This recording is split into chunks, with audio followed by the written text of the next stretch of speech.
श्रीकांत मुळावकर, माझे स्नेही श्रीनिवास मोदगी, विनायक, आमच्या ज्यांनी मला फार सुंदर रताळ्याचा केस खाऊ घातला, ज्योती वहिनी, आणि खरोखर म्हणजे अतिशयोक्ती अजिबात नाही, पण फारच झालंय. तुम्हा सर्वांच्या आशीर्वादाने परवा समर्थ सेवा मंडळाचा संत सेवा पुरस्कार घ्यायला जातोय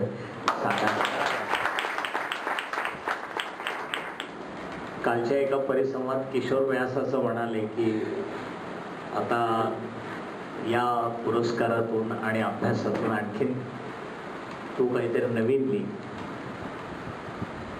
त्या नवीन लिहिण्याची आणि नवीन विचार करण्याची सुरुवात बहुतेक मला वाटतं पार्ल्यातून होईल असं मला वाटतंय. आपण सर्वांचे आशीर्वाद, आणि मला खूप जणांचे फोन आले इथून सुद्धा. खरं आहे, पार्ल्यामध्ये येणं होत नाही, नक्कीच खूप वर्ष झाली, फार त्या काय मला आठवत नाही, पण आलो होतो पण एक दोनदा.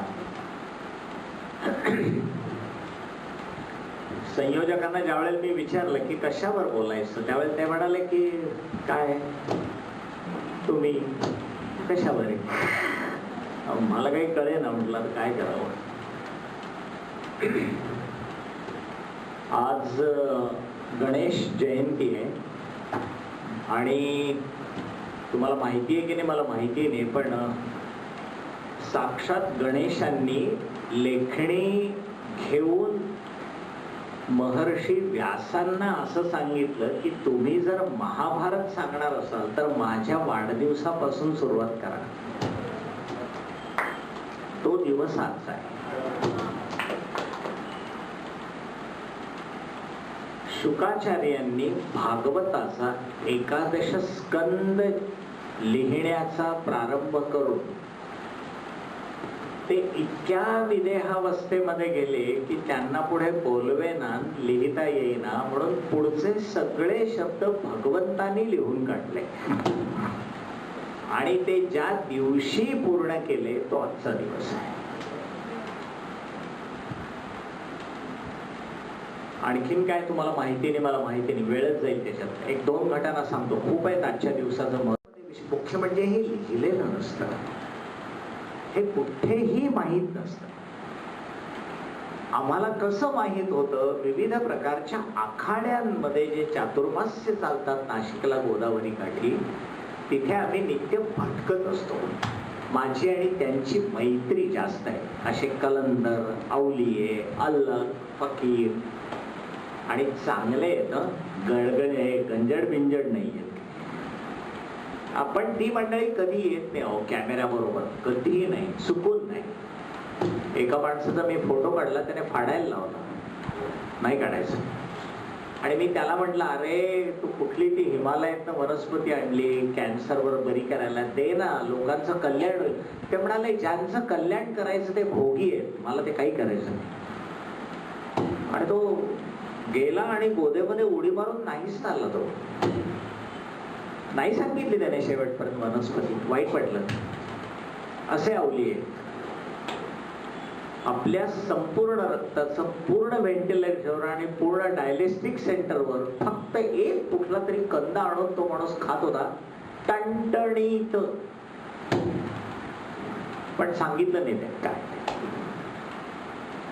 प्रचंड आहे.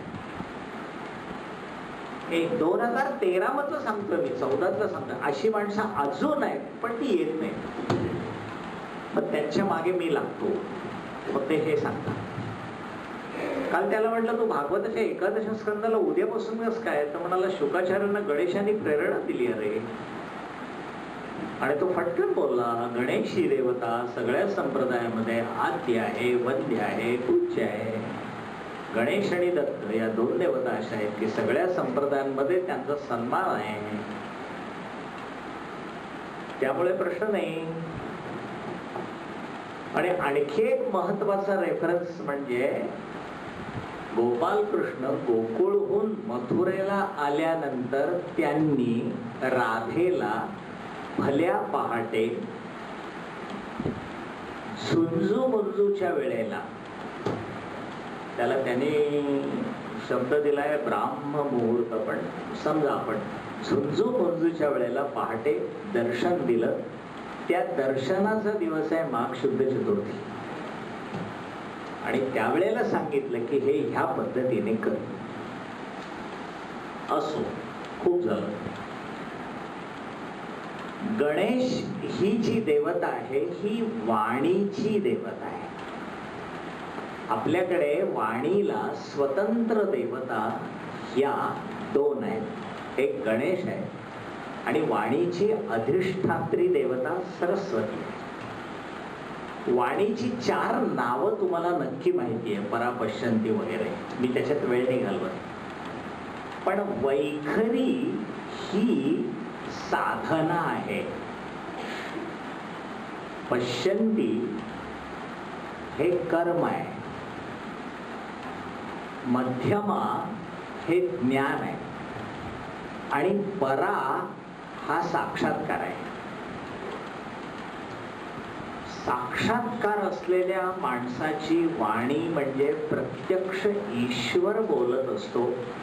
हा अनुभव मी श्रीधर स्वामींच्या सहवासात खूप काळ.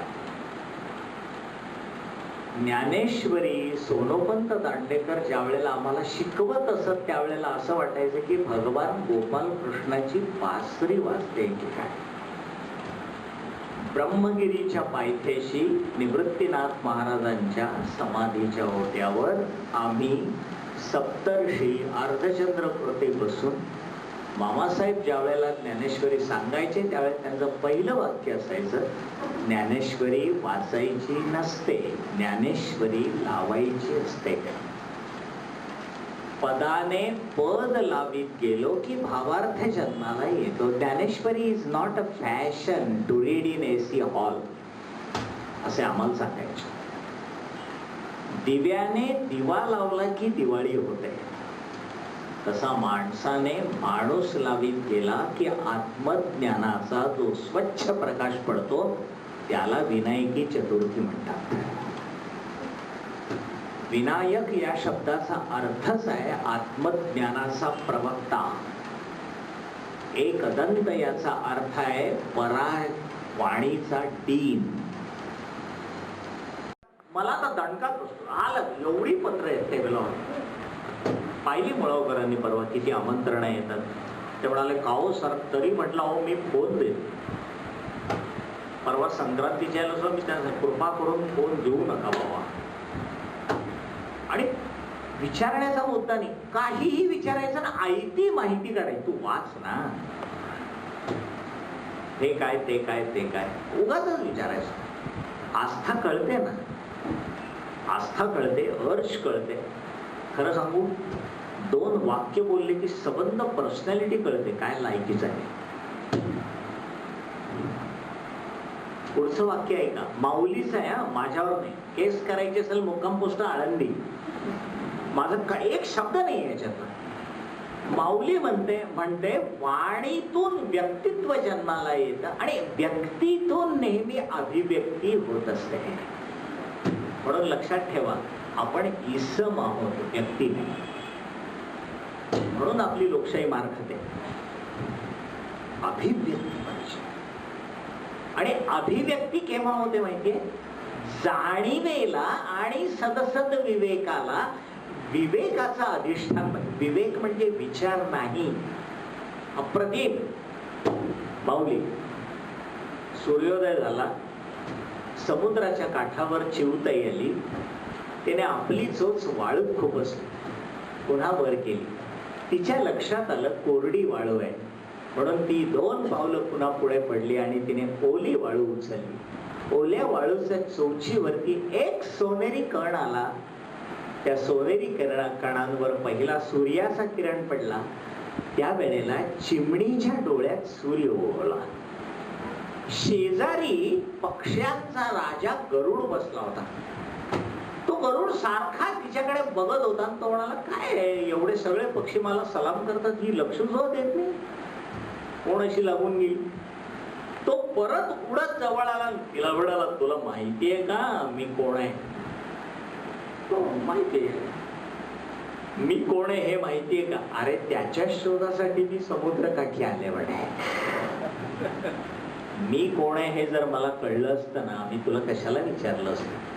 गरुडा, तू ना मी मधला मी वगळून काढ, म्हणजे तुला तू सापडशील. आपल्या वागण्यातल्या जगण्यातला अहंतेतला थोडा अहम बाजूला केला ना की आपल्या आतली सगळी कोळिष्टक भरा भरा भरा भरा पडतात आणि आपण स्वच्छ होतो. आणि ती स्वच्छता आपल्या जगण्याला दीर्घायुषी करत असते. रोग कधीही शरीरात नसतो. रोगाचा नेहमी प्रादुर्भाव विकारात असतो, वृत्तीत असतो, अहंतेत असतो. रोगाचं मूळ अहंता आहे. योगाची सर्कस केली म्हणजे योग नाही होतो. पुण्याला अनेक ठिकाणी 1, 2, 3, 4, 5, 6 सगळे सर्कस करतात. तांदळाचा रोज पी, गव्हाचा पी, दगड्याचा पी, पत्र्याचा पी. आणि रविवारी बघतो सगळी हॉटेल पॅक, रेस्टॉरंट. का 6 दिवस रोज प्यायलो. रिट्रॉस्पेक्टिव्ह हा.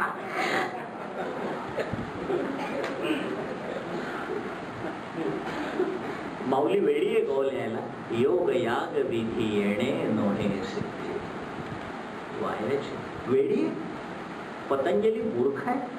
पतंजलीने पहिल्या श्लोकामध्ये व्याख्या देताना म्हणता नसतं 1, 2, 3 करा म्हणून.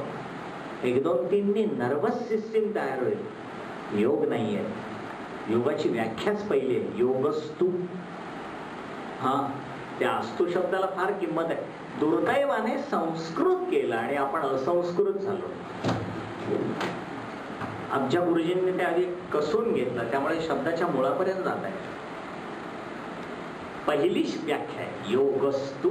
योगाचा संबंध पहिला आहे 1, 2, 3शी नाही, शरीराची. डॉक्टर, माझी नर्वस सिस्टीम खूप चांगली आहे, पण मनात ना सारखी भीती आहे. मग काय उपयोग काय? म्हणजे मला तसं बीपी आणि शुगर वगैरे काही नाही, पण मला मात्र मनामध्ये भीती आहे. हा योग नाही. योगस्तु चित्त वृत्ती निरोधा. वृत्तीशी संबंध आहे.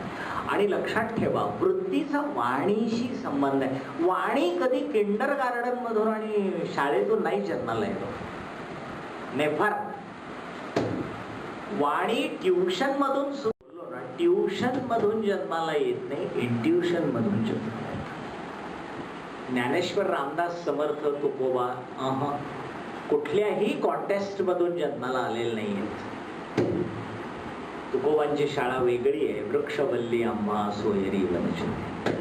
नामदेवाची शाळा चंद्रभागेचं वाळवंट आहे. जनीची शाळा धुणी धुणं आहे, दळणं आहे. आणि ज्ञानदेवांची शाळा पैसाच्या खांबाजवळ आहे. म्हणून पैसाच्या खांबाला हा 19 वर्षाचा छोटासा मुलगा ज्या वेळेला बसत असेल, काय बोलत असेल, कसं करत असेल. सोनोपंतांना एवढं भरून यायचं ना ते वाणीचं वर्णन करताना. तुम्ही ज्ञानेश्वरी नेहमी बघा. तुम्ही एक साधा विचार करा, अगदी साधा, अगदी 1 मिनिटात सांगतो. एक ग्रंथ 717 वर्ष टिकतो मराठी भाषेवर. केलाय कधी विचार? एकाही पुस्तक प्रदर्शनाला उत्तर देता येत नाही. तुम्हाला माहिती सुद्धा नाही. परवा त्याने पहिल्यांदा IBN लोकमतला मुलाखत घेताना दाखवलं, दर वर्षाला ज्ञानेश्वरी कैक लाखात जाते पंढरपुरात. दरवर्षी. काही वारकऱ्यांचं व्रत आहे की ती मागची जुनी ज्ञानेश्वरी दुसऱ्याला द्यायची, पुन्हा आपण गेलो वारीला नवी घ्यायची. अरे ज्ञानेश्वरी वाचल्याशिवाय लोक जेवत नाही. तो काय म्हणजे या ग्रंथाचं काय सामर्थ्य आहे की अजून टिकून आहे. 717 वर्ष. गेल्या वर्षी गेलेला माणूस या वर्षी आठवत नाही, म्हणून कंपल्सरी पुण्यस्मरणाची तारीख लिहून ठेवायला लागते आणि नोटिसा पाठवायला लागतात. अहो या बर का. हे दृश्य कोणीकडे. आणि ज्येष्ठवद्य अष्टमीला आपली झुणका भाकर बांधून दुपारी 12ला आळंदीच्या आरतीला 12 लाख माणसं आणि बाहेर 9 लाख माणसं उभी असतात. पोलीस कमिशनर येऊन हात जोडतात आळंदीची कपॅसिटी संपली. माऊली सगळे लाख लाख माणसं बाहेर रस्त्यावर उभे राहतात, माऊलीचा कळस बघतात आणि माऊली भेटली असं मानून चालायला लागतात.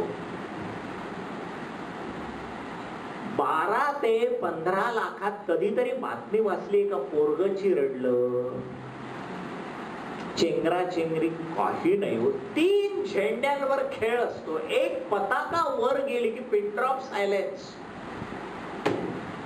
सूचना सुद्धा तिथे द्यावी लागत नाही, मोबाईल बंद ठेवावेत.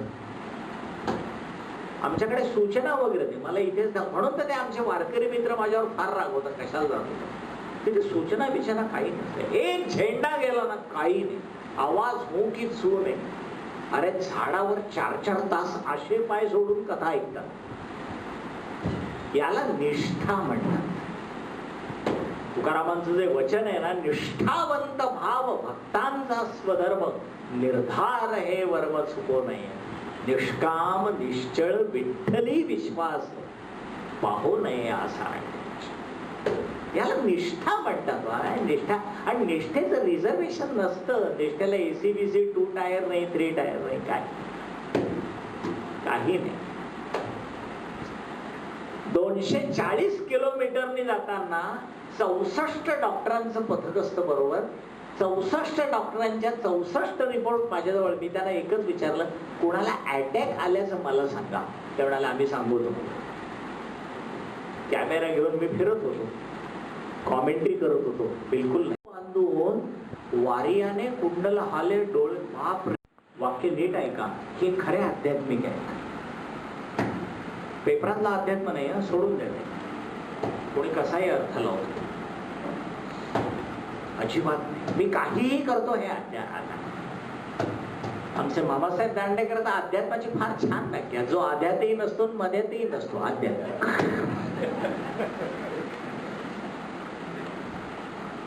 त्या 94 वर्षाच्या म्हाताऱ्याने सांगितलं, यशवंतराव, जोपर्यंत पायाचे खोल तळवे चालायला मदत करतात आणि श्वास जोपर्यंत आपल्या हरिपांडुरंगाची आणि विठ्ठल नावाची काठी होतो, तोपर्यंत आपण चालत गेलो कीच माऊली भेटते.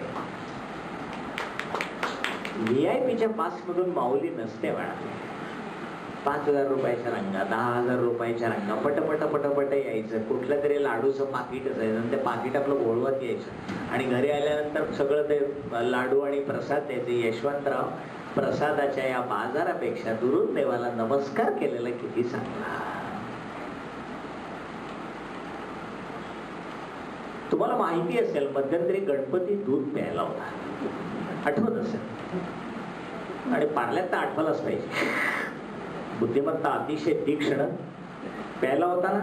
अहो, मी MAच्या वर्गात होतो, मला टाइम्स मधनं फोन, यशवंतराव बातमी म्हणतात. नाही बाबा, मला काहीच माहिती नाही. गणपती दूध प्यायला. मी खाडकन बोललो, गणपती दूध प्यायला तर गणपतीला डिसेंट्री होईल. तो खाडकन मला म्हणाला, छापू का? असं वाक्य छाप म्हणलं.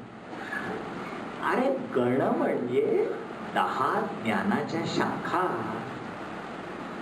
आणि पती म्हणजे त्या शाखांचं रक्षण. पती म्हणजे हसबंड नाही हो. काय हो, काय भयानक पुरवण्यांमध्ये लिहितात आणि लोक ती प्रमाण मानतात. त्याचं वाईट वाटतं. राष्ट्रपती म्हणजे काय? राष्ट्राचा हसबंड आहे का तो?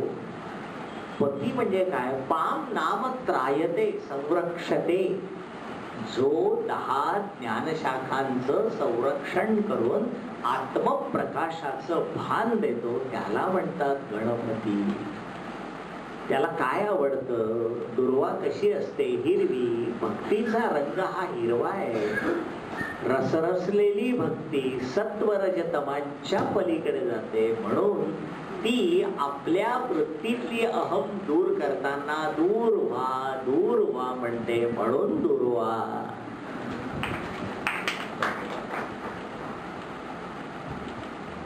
मोद म्हणजे कर्तृत्व आणि क म्हणजे कर्तृत्वाचं सारण. मोद म्हणजे आनंद, कर्तृत्वाचा आनंद पंचज्ञानेंद्रियामध्ये घेऊन. म्हणून मोदकाला 5 कळ्या, त्याच्यामध्ये सारण. म्हणून त्याला मोदक आवडणार. दूध कसलं आलं? आम्ही आमच्या देवतांना किती क्षुद्र करायचं. देवतांचा आवाका काय आहे,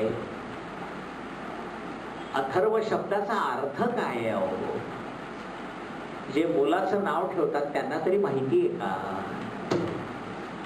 काय अथर्व म्हणजे? अथर्व म्हणजे आद्य आरंभ केलेला कर्तृत्वशाली कर्तृशील असा आहे तो. त्याला काय आवडणार? दुर्वाणी मोदक आवडणार. पंचामृत म्हणजे काय? दूध म्हणजे स्नेह, दधी म्हणजे योग, तूप म्हणजे अभ्यास, मध म्हणजे वेचक वृत्ती आणि साखर म्हणजे रसमाधुर्य. या 5 वृत्ती ज्या अमृतत्वात मिळतात त्याला पंचामृत म्हणतात.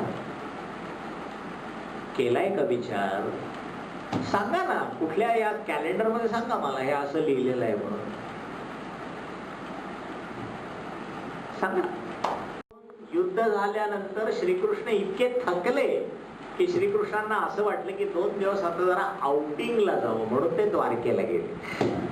ते द्वारकेला गेले तर तिथे या यादवांच्या भानगडी सुरू झाल्या. या यादवांच्या भानगडीतून ते काय जे 2-3 उरले ते तिकडे गेले बिहारमध्ये. त्यामुळे त्यांनी पाहिलं हे काय खरं नाही बाबा, म्हणून ते उठले आणि सोन्याच्या पिंपळाखाली सिद्धेश्वराच्या नंदीच्या गुंफेमध्ये इतकी सुंदर आणि शांत जागा निवडली की त्यांच्या लक्षात आलं की या जागेत आपल्याला संवादाशिवाय मजा नाही, म्हणून ते ज्ञानदेव होऊन राहिले. लक्षात ठेवा, देव शब्दामध्ये दिव धातू आहे. दिव म्हणजे प्रकाशणे. वारकरी एकमेकांना आलिंगन देतात. संबंध संप्रदायामध्ये एकमेव वारकरी परंपरा अशी आहे की त्या परंपरेत एकमेकांच्या पाया पडतात. इतर संप्रदायात नाही. तो कोणीतरी वर बसलेला असतो आणि आपण टाळका आपटत असतो पायावर, म्हणजे त्यालाही डोकं नसतं आणि ह्यालाही नसतं. वारकरी परंपरा एकमेवा द्वितीय, त्याला म्हणतात एक एका लोटांगणी जाती. म्हणजे तुझ्या मनातलं ईश्वर तत्व मी जागं केलं आणि माझ्या मनातलं ईश्वर तत्व तू झालास. ते तू होणं आणि तू मी होणं याच्या संवादाला पसायदान म्हणतात. मी काय करायला पाहिजे हे मला कळलं, मग माझ्यातला मी बाजूला केला. मी बाजूला केलं की ज्ञानाला आरंभ होतो. दुसरा अध्याय. नुसता मी बाजूला करून चालत नाही, नुसतं ज्ञानी होत नाही. आमच्याकडे खूप निष्क्रिय सज्जन माणसं आणि ज्ञानी आहेत जे आपल्या पाट्या लावून अपॉइंटमेंटच्या वेळा घेतात. ज्ञानेश्वर म्हणतात ते ज्ञान नाही टिकत. ज्ञानाला क्रियाशीलतेची जोड पाहिजे. तिसरा अध्याय. क्रियेला जगण्याची जोड पाहिजे. चौथा अध्याय. जगण्याला भावाची जोड पाहिजे. 5वा अध्याय. भावाला चिंतनाची जोड पाहिजे आणि चिंतनाला योगाची जोड पाहिजे. 6वा अध्याय. योगाला संवादाची जोड पाहिजे. 7वा अध्याय. आणि त्या योगाला मौनाचा साक्षात्कार पाहिजे. त्याला प्रयाण म्हणतात. 8वा अध्याय. प्रयाण काले मनसा चलेन. योगी कसा देह ठेवतो? अप्रतिम अप्रतिम कल्पना आहे ज्ञानेश्वरांची. मला वाटतं एवढ्या एका ओवीला सुद्धा पारितोषिक द्यायला की झाकलीये घटीचा दिवा, नेणीचे काय जाहला के. सलाईंच्या सुया घेऊन मरत पडण्यापेक्षा कसं जावं? अर्जुना लक्षात ठेव, योगी कसा जातो? घटस्थापना करताना 2 वाती करून तेलात भिजवून लावली जाते. वाती जळत असतात. तेल संपल्यानंतर एक वात दुसऱ्या वातीला न कळत जितक्या शांतपणे जाते, तसा योगी आपल्या अभ्यासाच्या चिंतनातून कोणालाही त्रास न देता शांतपणे जातो. लक्षात ठेव अर्जुना, त्याला मी घेऊन जात असतो. आणि इतके सुंदर मृत्यू मी पाहिले तो योग्यांचे. काय वार वार अप्रतिम. परवा तर वारकरी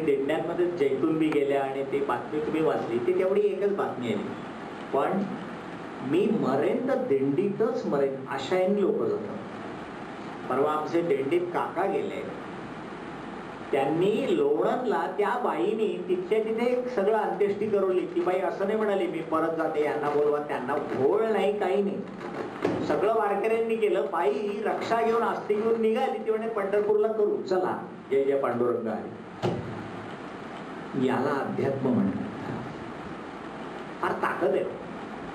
सलाईनच्या सुया आणि व्हेंटिलेटरवर मरणाऱ्या रामकृष्ण परमहंसांचं वाक्य फार छान आहे.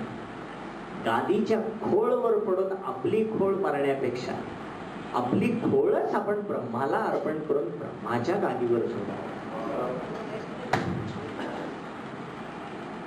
खोळीची कौतुक फार. हिमालयेशी जाऊन हिम न बाधावे, मनाची हिम बाधा करावी, भगवंत आलिंगायला तुमच्या घरी ये. काय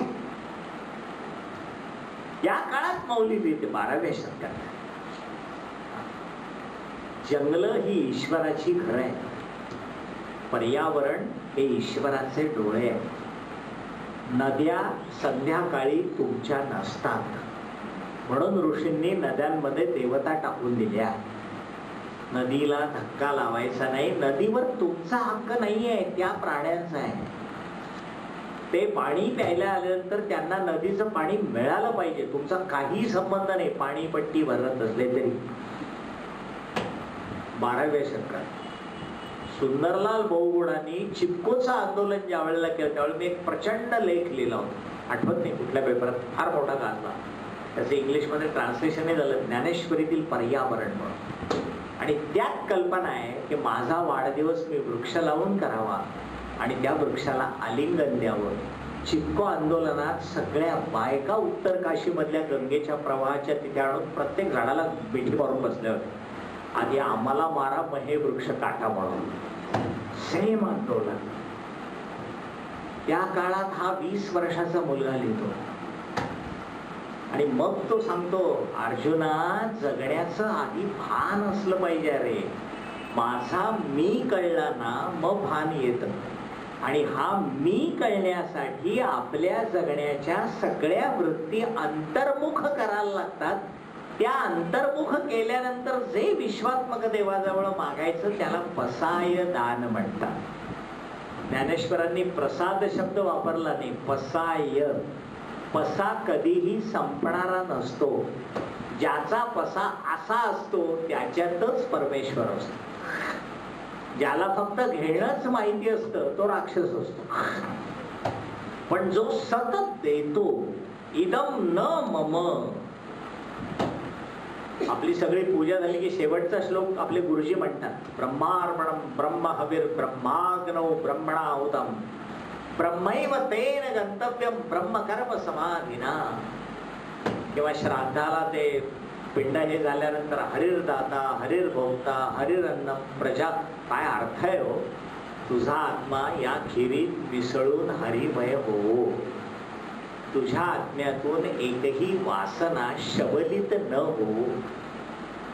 तुझे शरीर स्वच्छपणे सगळ्या विकारातीत जाऊन मोक्षाच्या वाटा आनंदाने घेत घेत पुढे जाओ. काय केवढं सुंदर जगण्यावर प्रेम आहे, किती उदंड जीवनावर प्रेम आहे. हे मला ज्या वेळेला कळतं त्यावेळेला माझा मी मोठा होत जातो. आज आपण आपला मी कड्या कुलपात घालून लॅच मध्ये घालून डिपार्ट करून टाकलाय, अपार्टमेंट करून. त्यामुळे शेजारी काय घडतं ते दुसऱ्या दिवशी मला पेपरात वाचून कळतं, मला कळतच नाही. अरे तू वटेशू आहे. चांगदेव 65चा आरंभच आहे मुळे स्वस्ति श्री वटेश. वट म्हणजे ज्ञान. वडाखाली अभ्यास केला की पूर्ण लक्षात राहतो. म्हणून वडाखाली जो अभ्यास करत नाही त्याला वटवट म्हणतात.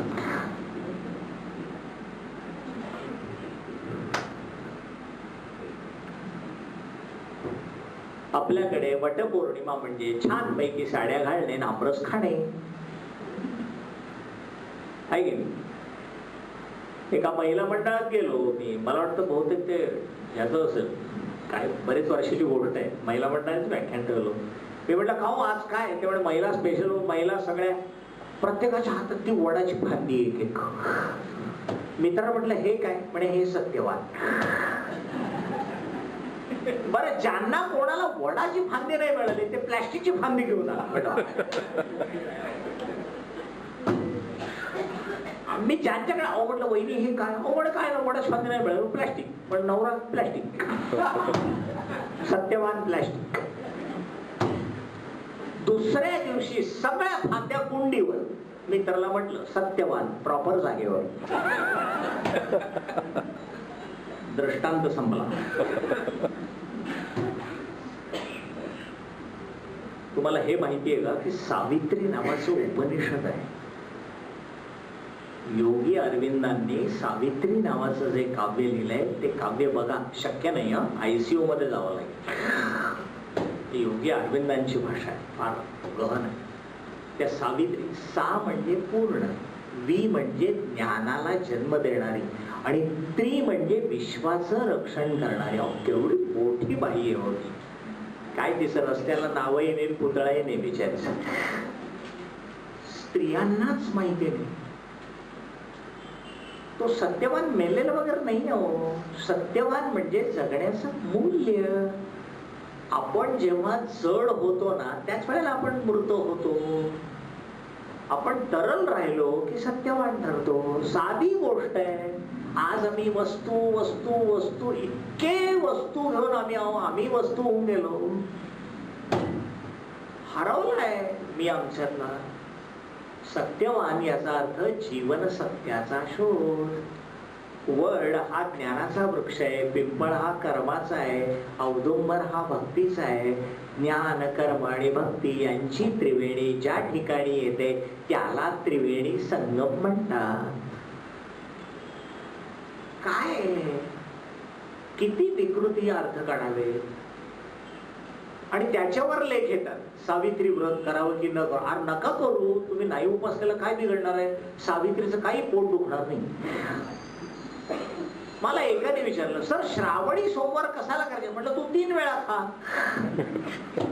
कशाला करायचं? माहिती नाही. शिवाने पार्वतीला श्रावणीच्या व्रताच्या ज्ञानाला ज्या 4 दीक्षा दिल्या ते श्रावणी सोमवार आहे. पहिली दीक्षा अपर्णा. अपर्णा ही दीक्षा आहे. तापसी ही दुसरी दीक्षा आहे.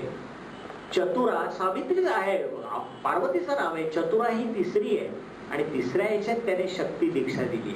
आणि तिथे म्हटलंय ज्ञानेश्वरांनी अमृतानुभवाच्या स्तवनामध्ये तिला नमन केलं. काय पत्ता नसतो. नका करू ना उपवास. कोणी सांगितलं? त्या दिवशी आमच्या वहिनी म्हणाल्या 8-10ची लोकल पकडायची. कसं काय? ते साबुदाणे खिचडीवर म्हणलं वडा खा लोकल मधला. काय म्हणणं नाही. ते चाटपडले. याचा अर्थ उपवास 1.5 किलो खिचडा खाण्यानं नाही. काही संबंध नाहीये खिचडीशी. यज्ञ तोषावे याचा अर्थ वाणी हा यज्ञ आहे. यज्ञ म्हणजे समर्पण, यजन करणे. मी जे काही करत आहे ते मी मानस धारणेने देणे. म्हणून आपल्याकडे सगळ्यात श्रेष्ठ मानस पूजा आहे. यद्यत् कर्म करोमि तत्तदखिलम् शंभो तवाराधनम्. मानस पूजा ही सगळ्यात श्रेष्ठ. गोरोबा काका मातीत खेळायला लागले की विठ्ठल यायचा, घडे तयार करायचे. हे माती मळतच बसायचे. ही मानस पूजा आहे. जनी धोड्याला उभी राहिली की तो येऊन धोडं पिळायचा. मानस पूजा आहे. श्रम वाटतच नाही. मीच देवाचा आणि देव माझा ही भावना.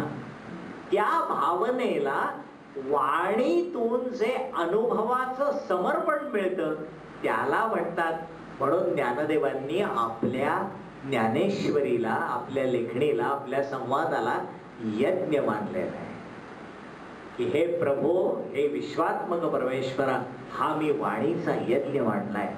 मी तुझ्याशी बोललो, खूप बोललो, तुझ्याशी संवाद केला.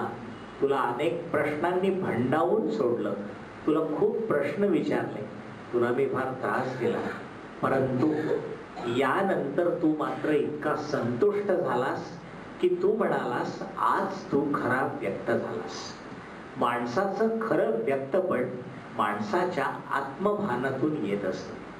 बाकीची व्यक्तपणं आहेरांच्या कॉन्ट्रॅक्ट्स मधून जन्माला येतात, पण माणसांच्या व्यक्तपणाला अभिव्यक्तीचं जे मार्दव मिळतं ते त्याच्या सत्वस्थ वृत्तीतून जन्माला येतं. सत्वस्थ वृत्ती सांगून येत नाही, सत्वस्थ वृत्ती शिकवून येत नाही, सत्वस्थ वृत्ती गुरुकृपेतून जन्माला येते. म्हणून ज्ञानेश्वरांनी वारंवार गुरुस्तवनं केलेली आहेत आणि ही गुरुस्तवनं तुम्हाला समर्पितता शिकवत असतात, तुमच्या जगण्याला भान देत असतात. आणि जगण्याचं भान जिथे अस्सलपणाने येतं तिथे स्वर सापडतो, त्याला आत्मस्वर म्हणतात. आणि तो आत्मस्वर ज्या वेळेला संतृप्त होतो त्याला म्हणतात येणे वाक यज्ञे दोषावे. हे विश्वात्मक देवा, तुम्ही वाणीच्या यज्ञातून संतुष्ट व्हा. म्हणून श्रोते हो, ज्ञानेश्वरीतले शब्द हे शब्द नाहीये, ती अक्षर आहेत, तो अनुभव आहे. आणि आजही अनुभूती 2013 मध्ये घेणारे अक्षरशः अनेक वारकरी आहेत. आजही तो अनुभव येतो, आजही ती अनुभूती येते की नाही माऊली माझी आहे आणि मी माऊली बरोबर जाणार. कितीतरी माणसं आपली शेती सोडून देतात. एका शेतमजूर स्त्रीचा मी इंटरव्ह्यू घ्यायला गेलो, ती म्हणाली शेत सोडून दिलं, त्याला सांगितलं तू ते बघ सगळं, आता बघा झाली आहे निंदणी मळणी लावून बिवून सगळं झालंय, मी तिकडनं आले ना वारीवरनं छान कणीस येईल म्हणा. काय विश्वास आहे, कुठे लुटालूट नाही, काही नाही. बायका उघड्याने अंगावरच्या दागिन्या सगळं रस्त्यावर झोपतात, तो शेतात रस्त्यावर. पण तिथे काही व्यवस्था वगैरे काही नाही, काही नाही, सगळं नैसर्गिक, सगळा निसर्ग आहे, काही नाही. पण केसाला धक्का लागत नाही. आणि नद्यांच्या संगमावर पाट्या लिहिलेल्या असतात, आपले दागिने सांभाळा सांगितलं. आणि सगळ्यात महत्वाची ग्रंथोपजीवी आहे. ज्ञानदेवांना अक्षर साधना ही सुद्धा श्रेष्ठ पूजा वाटते. उत्कृष्ट वाचक ही सुद्धा साधना आहे. एखादा सुंदर स्वरांची उपासना करत असेल तर ती सुद्धा देवपूजा आहे. सबंध ज्ञानेश्वरीत तुम्ही पूजेला नाक धरून तोंड दाबून बसा असं कुठेही लिहिलेलं नाही. सबंध ज्ञानेश्वरीमध्ये तुम्ही देवाला हा भोग अर्पण केलाच पाहिजे, एकही नाही, कुठेही नाही. कृष्ण विष्णू हरी गोविंद या नामाचे निखिल प्रबंध. नाही ना तुझ्याकडे काही देण्यासारखं, नको देऊ, तुला नाही ना द्यावंसं वाटत, देऊ पण नको. पण निदान तुझ्या संकल्पाच्या ओंजळीमध्ये जे पळीभर पाणी आहे तेवढं तरी पळभर देशील का? नाही द्यावंसं वाटत, नको देऊ का? मग तुझं पाणी काळ भरेल, काळजी नाही. काय किती इतकं समजून घेणं, त्याला माऊली म्हणतात. माऊली म्हणजे आई नाही, मा म्हणजे मानवता, उ म्हणजे उदात्तता आणि ली म्हणजे लीनता. ही तिन्ही मूल्ये ज्या जीवनाच्या एकत्रितपणावर आहे तिला माऊली म्हणतात. बाबासाहेब दांडेकर फार सुंदर दृष्टांत द्यायचे. टीव्हीवर मी बोललोय तो दृष्टांत सारखा मला खूप आवडतो. बंड्या आणि बाळ्या उन्हात खेळत होते. दुपारी 1 वाजला. बंड्याची आई बंड्याला म्हणाली, बंड्या जेवायला चल. बंड्या म्हणाला, आई माझ्यावर बाळ्या खेळतोय, त्याला उन्हात खेळू दे, तू जेवायला ये आई. पण बंड्या आणि बाळ्या तुम्ही दोघही या, मी तुम्हाला वाढते माऊली. आपल्या मुलाचं कौतुक तर कोणी करत, आणि हल्ली मुलाची कौतुक करण्याची खूपच फ्रेश आहे. 12वीची परीक्षा म्हणजे आमच्या डोक्याला हेडेकच असतो. नशीब त्या एक्झामिनेशन हॉलमध्ये पलंग घेऊन येते. अक्षरशः आणि चांगल्या सुशिक्षित गाडीवाल्या लोकांना सांगायला लागले. गाडीवाले म्हणजे फुले फुले जाऊ द्या. अहो परीक्षा सुरू झाली. अरे नका त्याला पोलिओ होतो. पांगळा करतो आपण त्या मुलाला. त्या मुलाला खर्चटू दे ना, त्या मुलाला ठेचकाळू दे, त्या मुलाला धडपडू दे, म्हणजे त्याला जीवनाची किंमत कळते. मोरोपंतांनी एका आर्येत फार सुंदर लिहिलंय, लाडाने मूल नासे. मला बक्षीस मिळाल्यानंतर कधीच वडील यायचे नाहीत समारंभात. ते हा कुठेतरी वाचतं बरं का पेपरात तुला मिळालं, तिथे नाही थांबायचं, पुढे चला. मी शेवटी रागावून म्हणालो, अहो मला बक्षीस मिळतं, तुम्ही एकदा येते, बाकीचे वडील पहा कसे येतात.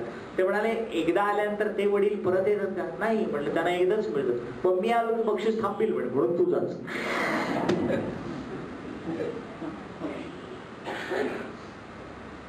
भयंकर कौतुकाची क्रेज आहे. काहीच नाही, कारण नाही, बिलकुल नाही.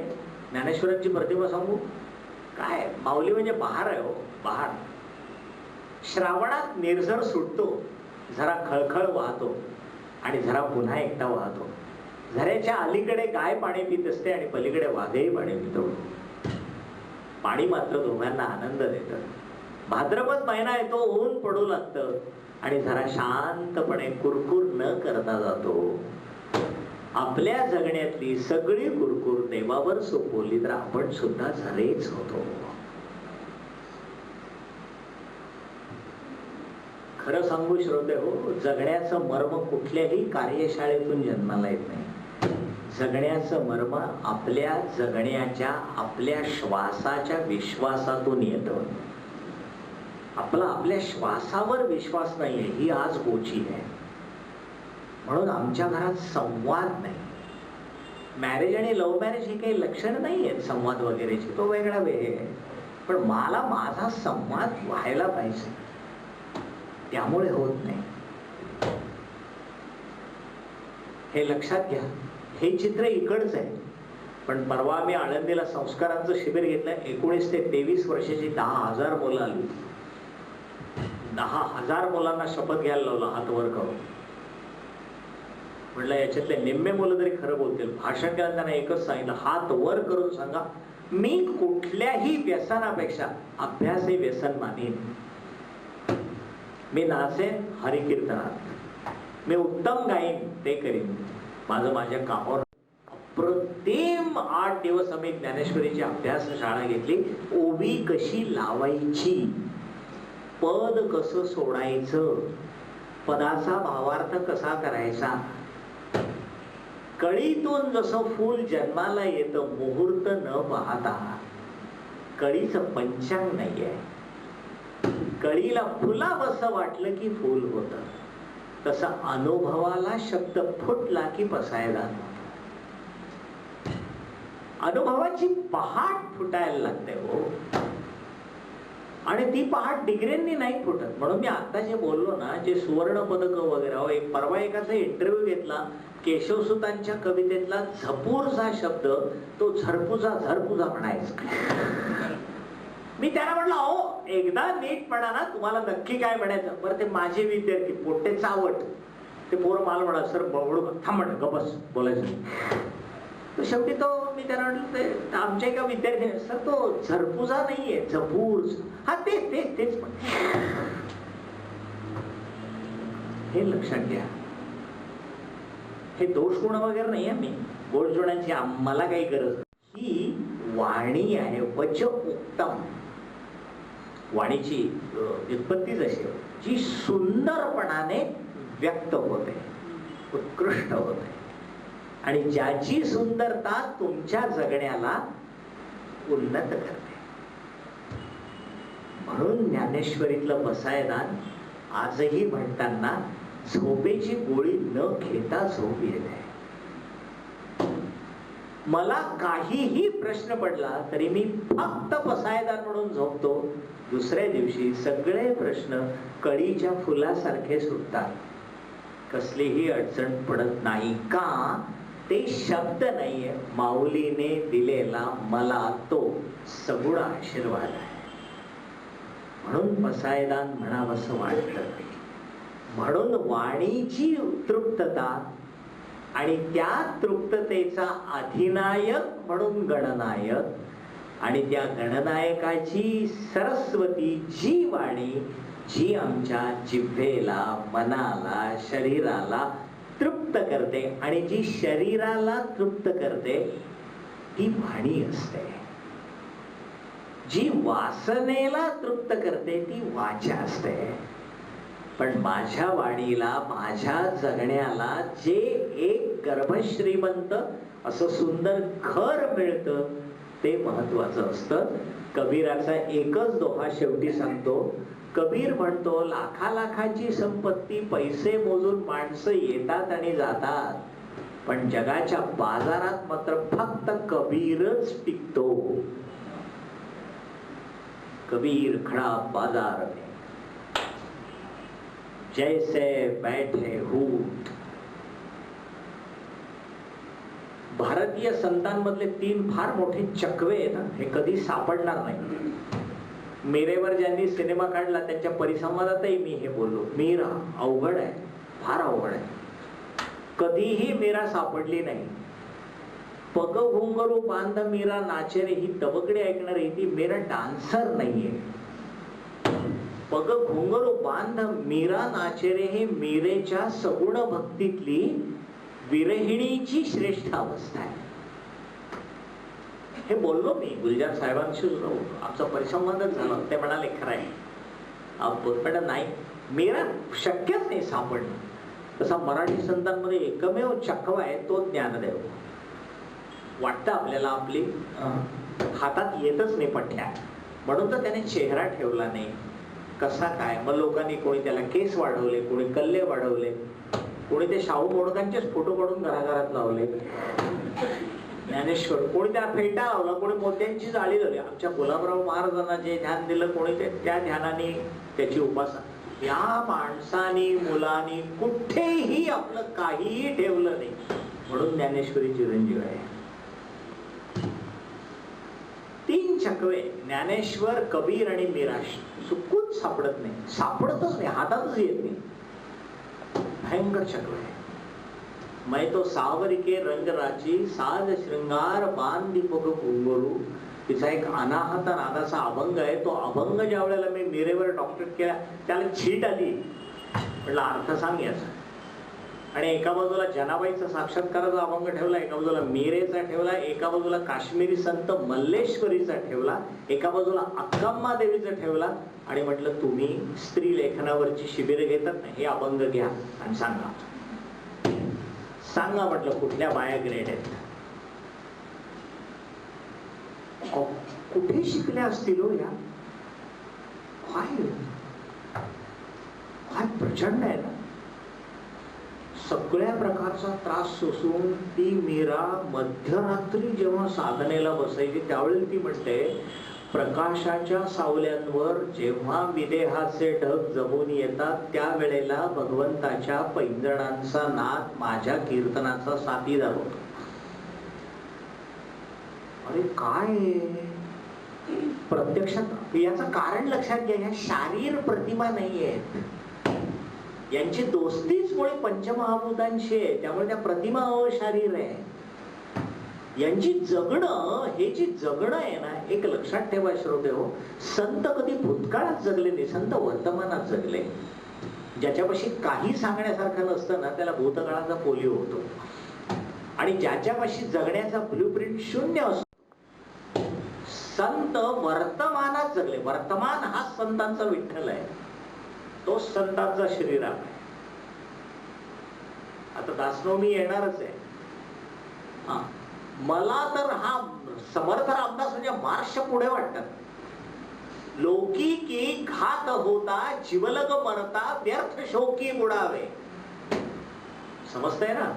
संसारी चरफडावे तडफड करिता बोंबलावे रडावे. हा हा हा हा म्हणावे द्वय कर कमळी तोंड हाणोनी घ्यावे. मेले ते व्यर्थ गेले तदुपरी पुढती चालवावे चलावे. हा रामदास आहे. हा असाच माणूस म्हणू शकतो, धीर धरा तकवा, हडबडू गडबडू नका. काय दिसत असेल ब्ल्यूप्रिंट, काय जगणं आहे. अहो, आज जे मला माझ्या मुलांना शिकवायला प्रश्न पडतात ते ज्ञानेश्वरीतला पार्थ अर्जुन विचारतो, भगवंता हा शब्द कसा लिहायला शिकू रे मी, तुला असं का सुचतं. ज्ञानेश्वरीत अर्जुनाला 31 नावं दिली आहेत ज्ञानदेवांनी, प्रत्येक नावाला वेगळं आहे. कमी पडणार नाही हे लक्षात घेऊन माझ्याकडे येऊ नका. कमी पडणार नाही हे विसरून जा आणि आपली वाणी शुद्ध राखत माझ्याकडे या. अरे मी पसायदानाच्या पैसाचा खांब होऊन तुम्हाला आलिंगन देण्यासाठी उभा आहे. रामकृष्ण परमहंसांचं एक वाक्य फार सुंदर आहे, फारच सुंदर. तुम्ही इतके अस्सल व्हा नरेंद्रा, तुम्ही इतके छान राहा, एक दिवस सद्गुरु तुमच्या दारावरची आपणहून बेल वाजवायला येईल. आपली शुद्धता, आपली प्युरिटी वाढत गेली ना की आपल्याला चांगल्या गोष्टी आपोआप मिळतात. मी आता जे तुम्हाला सांगितलं की असे अवलिये मी पाहिलेत, असे साधू मी पाहिलेत, आणि असे पाहून मी कोणाजवळ काहीही मागितलं नाही, त्यामुळे माझी प्युरिटी जास्त राहिली. मी त्याला असं काहीही म्हटलेलं नाही, पण त्याच्या अवलियापणाला ज्या वेळेला नमस्कार करण्यासाठी मी कुमार गंधर्वांना घेऊन गेलो, मी जसराजांना घेऊन गेलो, किशोरी आमोणकर नाही, मी नेलं त्यांना सांगितलं. कुमार गंधर्वांनी तर एकाचा आवाज ऐकून ते म्हणाले, अरे आम्ही टाटा थिएटर मध्ये बिदागीसाठी गातो, हा पा देवाचा आवाज म्हणाले. काय आवाज, वार वार कसला गात होता तो शैव आखाड्यामध्ये. अवधूता गगन घटा गिरा आई. कुमारांच्या अंगावर रोमांच वगैरे आले. लहान मुलासारखे कुमार घळा घळा घळा डोळ्यातून पाणी आले, कारण कुमारांना आध्यात्मिक वृत्तीचे होते. कुमारांना तो योग्याचा आय फार सुंदर होता. कुमार फार प्रचंड प्रतिभा, आणि कुमारांना हे दोन्ही फार छान होते. साहित्य, कला, संगीत, आध्यात्मिकता, त्यांना ते सगळे आखाडे बिखाडे सगळं माहित होतं. माझा लेख वाचलं ते आले मला भेटाय. आपण होऊन